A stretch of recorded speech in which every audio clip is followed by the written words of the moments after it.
Coucou, j'espère que vous allez toujours bien. On continue nos petites vidéos à bâton rompu qui souvent sont déclenchées par des questions, des remarques que je lis ou que j'entends ici ou là. La vidéo d'aujourd'hui m'est suggérée parce que dans les derniers jours, j'ai entendu plusieurs personnes me dire « Non, alors moi la méditation, voilà, je vois partout que pendant le confinement, c'est vraiment le moment où il faut se mettre à la méditation. Et moi, la méditation, ben, ça va finir par me rendre complètement fou. » J'essaye, hein, j'essaye, mais j'y arrive pas. Alors, j'ai déjà, à plusieurs reprises, enregistré des petites interventions sur la méditation parce que ça n'est pas nouveau. Il y a longtemps qu'on entend ça et au profit de cette période de confinement, beaucoup de gens, dont je fais partie d'ailleurs, disent il y a quelque chose qui est en train de changer. Il y a quelque chose de très important qui est en train de changer. Et le plus important de tout ça, c'est que le plus d'êtres humains possible se lient à un mouvement de changement intérieur, de transformation intérieure, pour pouvoir développer un certain type d'énergie et pour pouvoir aider à rétablir le déséquilibre qui était en train d'envoyer notre belle planète dans le mur. Donc nous avons une opportunité.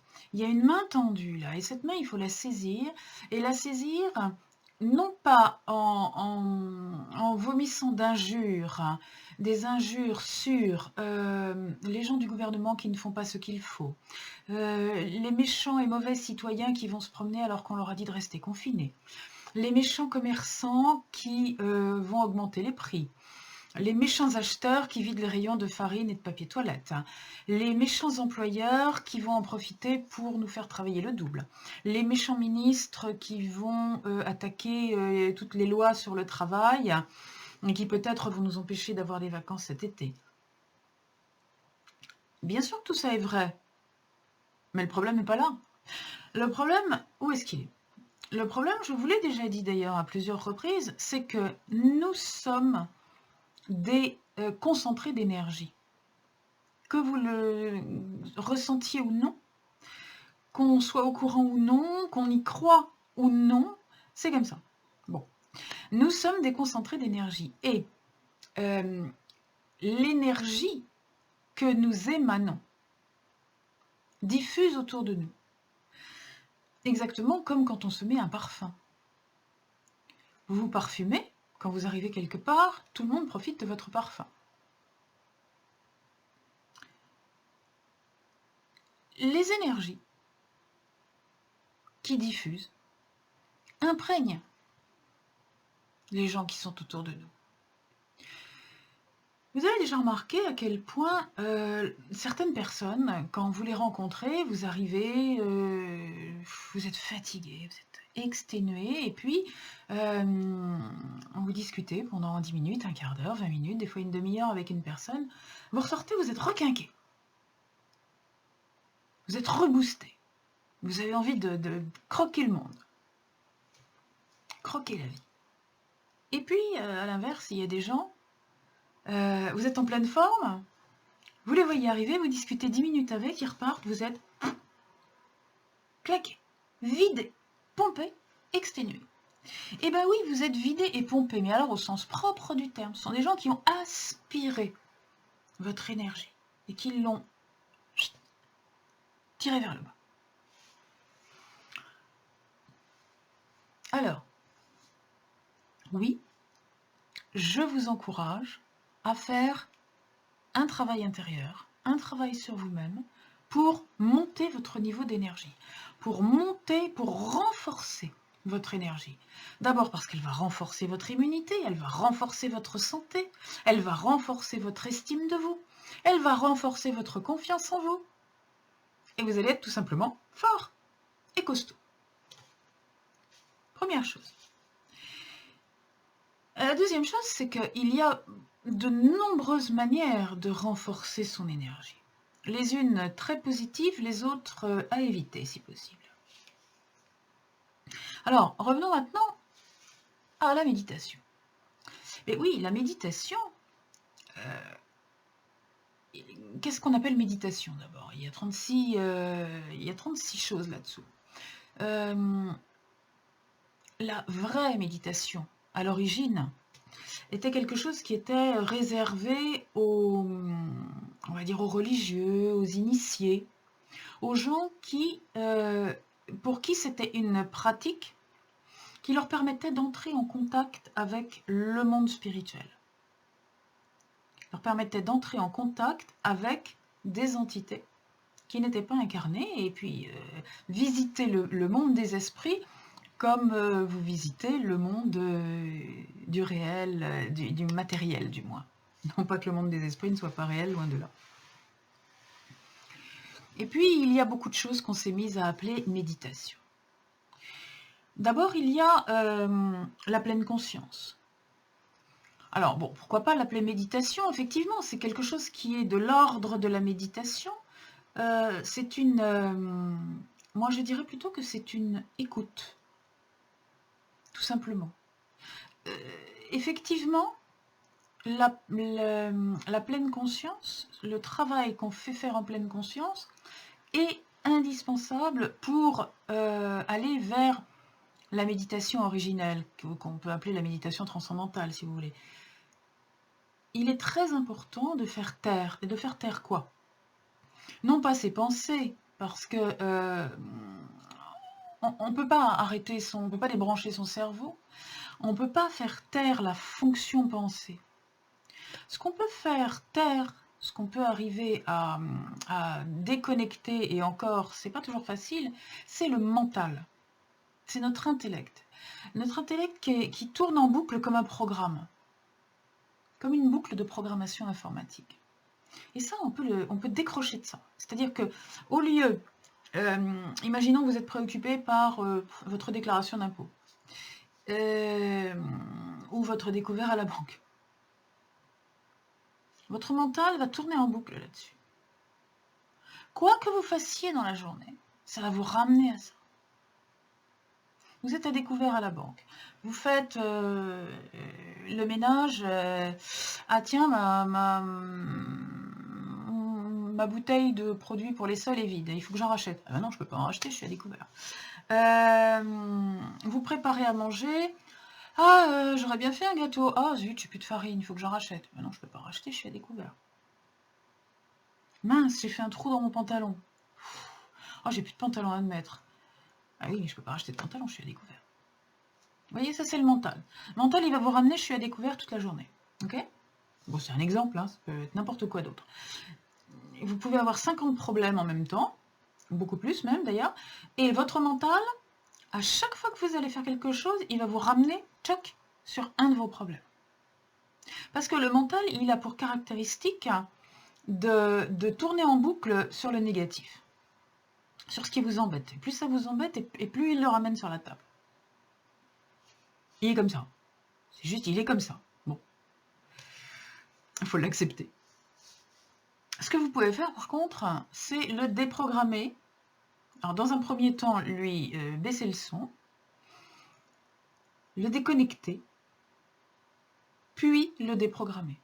Baisser le son, ça se fait avec quelques petits exercices de décrochage, comme je vous en donne dans mes vidéos, comme je vous en donne dans mes parcours. Le déconnecter de temps en temps, ça se fait avec des exercices un peu plus insistants qu'il faut vraiment mettre en pratique un peu plus longuement. Le déprogrammer, c'est un vrai travail de coaching, un vrai travail intérieur. Il y a plusieurs étapes. La méditation de pleine conscience, elle va vous permettre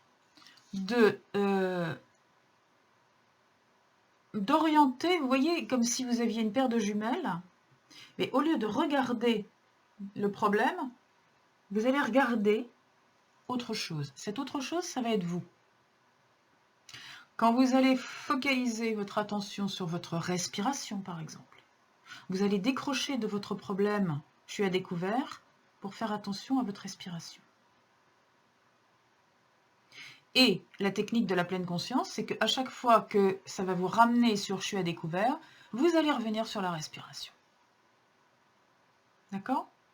Ça, c'est la technique de Pardon, c'est la technique de la pleine conscience. Étudier ce qui se passe à l'intérieur de nous avec la totalité de notre conscience. Et pas simplement un tout petit bout de notre conscience pendant qu'un autre bout va s'occuper de notre découvert. Donc décrocher du découvert pour s'occuper de ma respiration, ça c'est de la pleine conscience. Bon. C'est la base de la relaxation. Ok. Et déjà, quand on pratique bien la pleine conscience, ben ça fait du bien. Alors après, pourquoi est-ce que certaines personnes ne supportent pas la méditation? Pourquoi est-ce que certaines personnes en arrivent à péter un plomb, comme on dit, avec la méditation? Bien parce que certaines personnes sont totalement inféodées à leur mental. Et leurs résistances sont telles que dès qu'ils vont essayer de faire taire leur mental, il va y avoir une énorme contre-réaction. Exactement comme un ressort, ils vont tirer le ressort et paf, ils vont le reprendre en pleine figure. Et ils vont être encore 10 fois plus énervés qu'avant. Ensuite, ce type d'exercice méditatif, quel qu'il soit, demande un certain lâcher-prise. Lâcher pendant quelques minutes, se dire « il n'y a absolument aucune autre urgence dans le monde que ma respiration ». Ça, c'est du lâcher-prise. Se dire « je ne m'occupe que de ce truc-là ». Le reste, pour le moment, ça m'est complètement égal. Certaines personnes qui sont dans un stress chronique profond, dans une anxiété importante, dans l'impossibilité de vivre le moment présent, non seulement ne vont pas y arriver, mais vont être exaspérés par ce type d'exercice. Et évidemment, je ne vais pas vous dire que c'est irrémédiable, mais si on vous met devant 20 minutes de respiration, de silence, de méditation à coups de musique zen et de gong, là c'est la fin de tout. En plus, si vous avez eu une mauvaise expérience une fois ou deux, voire trois, eh ben, l'idée de vous mettre à méditer, déjà vous dites « je ne vais pas y arriver, je ne vais pas y arriver, je ne vais pas y arriver ». Bah évidemment, vous n'y arrivez pas, c'est sûr. Donc là, il faut laisser tomber complètement la méditation. Laissez tomber la méditation, tout simplement. Commencez par autre chose. Il y a d'autres exercices qui sont tout aussi efficaces, voire beaucoup plus. Parce que je ne dis pas que la méditation n'est pas efficace, mais la méditation est efficace lorsqu'elle est bien menée. Mais lorsque la méditation est un faux semblant qui vous met à cran, elle n'est pas efficace pour vous détendre, elle est efficace pour vous mettre à cran. Point barre. Donc, si vous êtes dans ce cas, mais ne soyez pas masochiste, laissez tomber la méditation. Et ne vous dites pas, je suis complètement nulle, j'y arriverai jamais. Non, c'est simplement que pour le moment, la méditation n'est pas un exercice qui vous convient. Et tous les exercices ne conviennent pas à tout le monde. Moi, je n'envisage pas de sauter à l'élastique. C'est pas parce que j'ai peur d'ailleurs, mais c'est parce que je ne vois vraiment pas pourquoi j'irais sauter accroché par les pieds, la tête en bas, en risquant un AVC. Ça ne me correspond pas. Voilà. Donc si pour vous la méditation c'est sauter à l'élastique, eh bien, laissez tomber. Il y a des tas d'autres exercices. À commencer par simplement la cohérence cardiaque, qui a exactement la même efficacité que la méditation, voire plus, pour beaucoup moins d'investissement de temps, et qui n'a jamais mis personne à cran. Je vous donne des tas d'autres exemples dans mes parcours. Je vous donne dans mes parcours quantité de petits exercices très accessibles, très faciles à exercer. Il est hors de question, si vous voulez faire un travail sur vous-même, un travail intérieur pour aller mieux, mais il est hors de question de choisir un exercice qui vous fait aller plus mal, voyons. C'est stupide. Donc vous avez raison, si la méditation ne vous convient pas, mais laissez tomber. On est d'accord ? Je vous rappelle que pendant le temps du confinement, mon parcours, je me mets en chemin vers mon épanouissement, vous est offert, je vous offre la participation à ce parcours. Les 21 étapes, vous pourrez les faire d'un bout à l'autre, gratuitement et sans engagement. Je vous y offre un certain nombre de petits exercices précisément pour vous aider. Pas de méditation. Mais des exercices qui sont du même esprit que la méditation, mais beaucoup plus faciles à pratiquer, qui ont la même efficacité, mais beaucoup plus faciles à pratiquer. Si vous souhaitez suivre ce parcours, contactez-moi. C'est offert. Et c'est un parcours qui est accompagné sur un groupe Facebook pour le cas où vous auriez des blocages, pour le cas où vous auriez des questions. Je suis là pour vous. On respire, tranquille. Soufflez un bon coup. Oubliez la méditation. Peut-être que dans 10 ans, vous adorerez ça. Au revoir.